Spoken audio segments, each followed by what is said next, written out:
Pozdrav narode, dobrodošli na moj kanal. Za one koji ne znaju, ja sam Radoslav. U današnjem videoklipu vidjet ćete razoravanje, to jest pokušaj razoravanja lucerišta starog 6-7 godina. To bi moglo da bude zanimljivo da vidimo koliko je to tvrdo i kako će se to orati na našem terenu. Sada ovdje možete da vidite, to je u pitanju u stvari sve jedna njiva, ali je Mire podelio na 3 dela, ima 3 kulture. Ovdje vidjeli ste i moj kukuruz, tamo pored je bio ječam i lucerka, skroz levo. On ovdje ima nešto oko 1,7-1,8 hektara ukupno i kao što sada vidite, ovo se ore jako lepo. Iako je pokupljena po onako prilično vlažnom vremenu, izgleda kukurzovina, izbalirana, međutim ovo ide super. Sada vidjet ćemo kako će ići ova strnjika, a lucerište će sigurno biti najteže i to će biti interesantno. Mislim, i cilj mi je da vam pokažem kako izgleda njiva koja nije orana 7-8 godina i koja je stalno gažena, od koje je maltene napravljen put. Evo sad orem ovo strnjište, znači gdje je bio ovaj ječam. To prošle godine naravno nije orano, to smo tanjirali. Ovo jeste nešto tvrđe, vidim po proklizavanju traktora. Tamo je kretao se 10,1 na sat, ovdje 9,9. Znači nešto je tvrđe, da istu dubinu 26 cm. Tako da, eto, to vidite kako izgleda, a onda kada pređemo u lucerište vidjet ćete šta je tvrdo i šta je sabijeno. Ko kaže da Mire 3 godine nije bio na njivi? Evo, posle 3 godine pojavljuje se i on i verovatno donosi doručak. Nema, to je domaćin kakvog nema nigde. Evo, stiže i Mika, pogledajte. Toliko smo Mireta zafrkavali, a to je jedan domaćin neviđen, pravi Sremac, nema kaki. Otkad se prepelcovo na nas, kaki nema tu. Evo, i kupus, pogledajte ovo, kao nekad. Samo jedna stvar fali i fali to da bi bilo kao nekad, nije doneo, jer nekad je moralo obavezno za doručak da budu barena jaja. Znači sve je doneo sem barena jaja, ali ovo nema nigde. Vidite sad šta će ovo biti, ova oranje ovog lucerišta će biti jedan od najboljih dana ove godine. Evo i leđa me odmah prošla. Miko, kako ide? Šta si uradio? Uradio sam, završio sam onih 5 jutara kod bandere i obišao 2 kruga vamo kod Marice i zatrpo razu što su ovdje ostavili. Evo vam ovdje, Turčija, nije kupus Turčija. To Mire, evo vidite šta je domaćin, nema kaki. Samo jedno pitanje ako može, jel to baš ti tvoj proizvod ili si konačno dovode Vojku? Evo vidite. Evo, odmah se ljudi. A jebi ga, što te velike? Mogu ja to ispašati. A šta si velike te dono?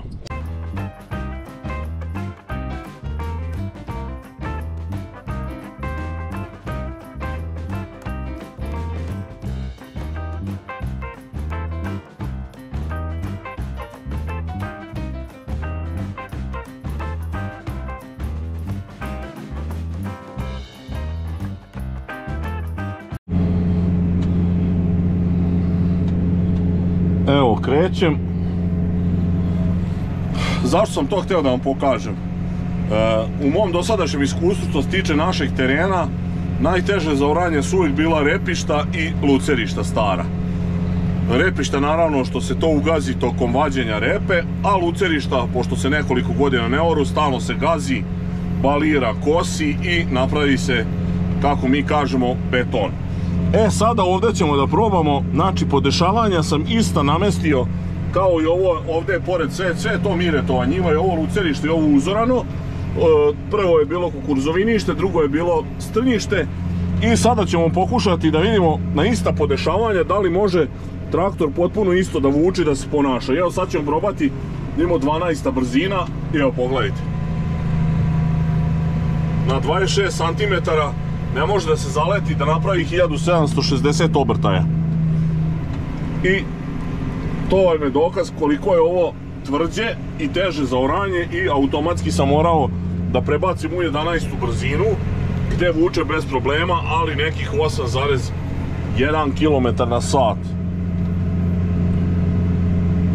Naravno, to je očekivano, to sam htio da vam kažem prije što sam ovo pokazao, ali sad je gotovo. Znači, kad se ore ovakva lucerišta, obično se čak i ore malo pliće, zato što je jako teško uzorati na normalnu dubinu. Znači, ako se ore recimo 26, lucerište se ore na 23,4. Jer bilo je situacija da se plugovi tresu, pucaju, lome, svašta se dešavalo, posebno kad se to ore u nekom suvljem delu godine. Kod nas je sad oranje maltene idealno i opet vidite kako lucerište ni slučajno, evo i miševi kreću, lucerište ovo ni slučajno ne ide kao ove, kako da kažem, njive gdje su bili ovi jednogodišnji usevi.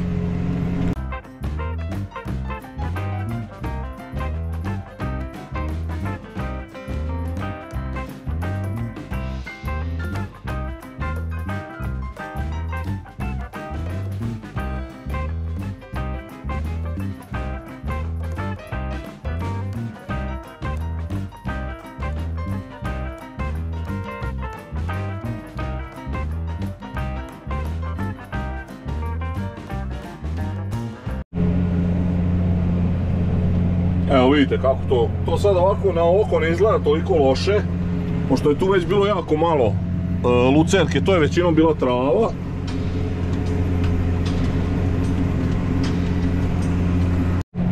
Sada bismo utvrdili koliko je to tvrđe i koliko je teže pumi da vuče.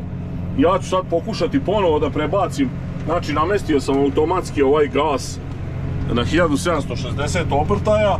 On ovom 11. brzinom može da vuče, a ja ću sada prebaciti u 12. brzinu i polako na EHR smanjivati dubinu dok ne nađemo ponovo da bez problema možda vuče 12. brzinom. I onda ćemo vidjeti, po tome ćemo ustanoviti koliko je to u stvari teže. Evo sad menjam u 12. Evo vidite, on odmah su pali obrta i jako teško podiže nekako, ali ne može da doći do 1760. Evo, sad ću ovdje na peticu staviti. Evo vidite sad otpor na EHR-u, stavio sam na peticu. To bi sad trebalo nekih jedno 5 cm da ide pliće, to jest čim osjeti veći otpor da se plug izdiže. Kada nema otpora, on se opet vrati na ovu dubinu točka.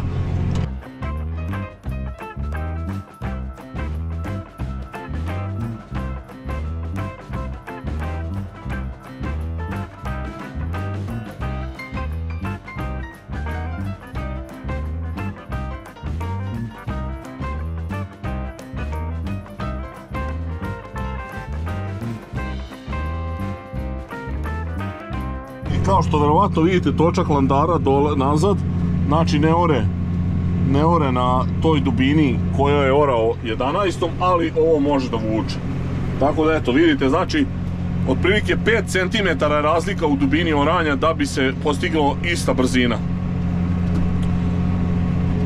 Eto, to smo sad vidjeli i ustanovili, tako da ću vam sad malo snimiti dronom da vidite kako ovo izgleda iz vazduha.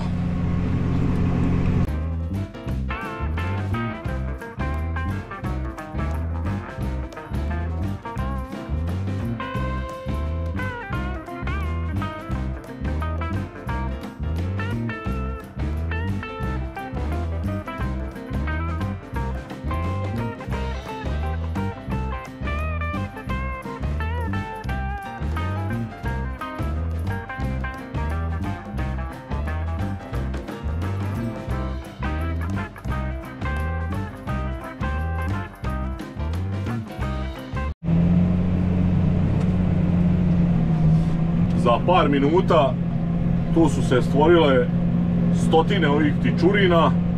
Evo sad ovdje čak ni ovo na pliće neće da vuče normalno, tako da moramo prebaciti u 11. Ovo je za njih sada verovatno gozba, evo vidite, vataju polako u kojeg miša nađu i tako, ima gliste, crvi, svašta. To je dokaz koliko je ovo više bila zagađena njiva sa tim životinjama, pošto u ona prva dva dela nije bilo ništa, nije uopšte bilo tih ptica. Znači one su brzo osjetile da ovdje ima miševa i tih štetočina i evo, već su došle i polako love. Odmah vidite iza sleću, Pogledajte, ovo su ovi gačici valjda. Vidite šta je. Haos.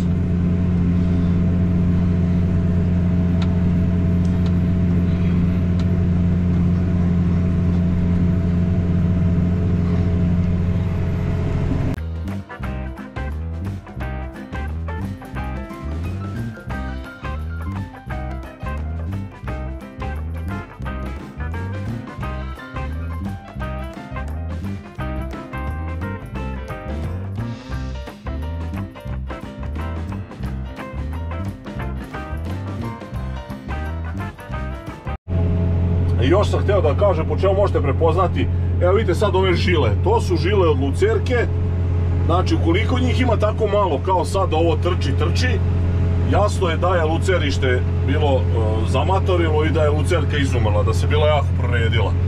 Inače kad se razorava u punoj snazi lucerka, te žile budu jedna do druge, ona jako bude gusta s tim korenjem, tako da je tek onda problematično i još je teže oranje. Naravno ovo sada ne bi trebalo na proleće da bude neki veliki problem.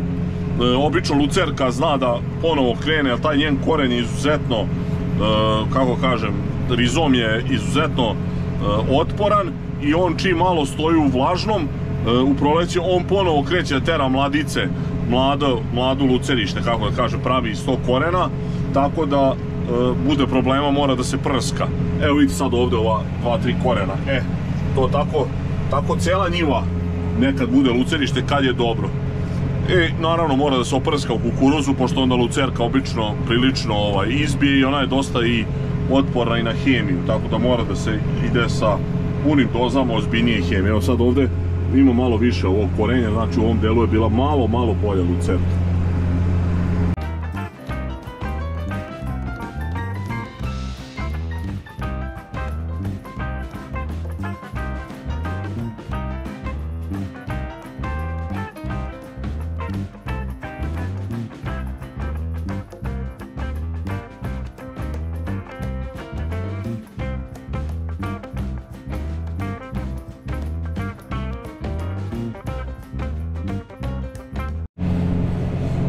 Sada sam morao da prebacim da orem, evo vidite, sa ovih 8,2, 8,3 km na sat. Definitivno je ovdje sada tvrdo. Nema šanse, kada prebacim u 12. brzinu moram da podignem skoro 10 cm da može normalno da vuče, da 1760 obrtaja brzo postigne, a to onda preplitko oranje bude nekih 19-20 cm. Tako da sam od toga odustao, ići ću ovo što je ostalo ovih 30-40 stari, malo sporije i gotovo, sad za litru 2 goriva neću propasti, da se ovo lepo uzore. Uglavnom vidjeli ste da bez obzira, iako ovdje nije teška zemlja, iako je dobro nakislo, okolo se ore super lako, međutim lucerište se skoro nikad ne ore lako, iako je ovo jedno od najboljih oranja lucerišta koje sam radio zadnjih 10 godina. Onda znajte kakvi tu bude cirkusa, džombi, lomljenja plugova, grejanja traktora i svega ostalog. Uglavnom, eto, još malo možete uživati u ovim nekim detaljima ovog oranja.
Evo, ostalo je da se izore, znači do komšije da se udari razor. Neću predubok razor stavljati, nema potrebe. Važno je samo da se završi njiva. Uglavnom, vidjeli ste da definitivno nije išlo lako, ni blizu kao ove njive sa jednogodišnjim kulturama.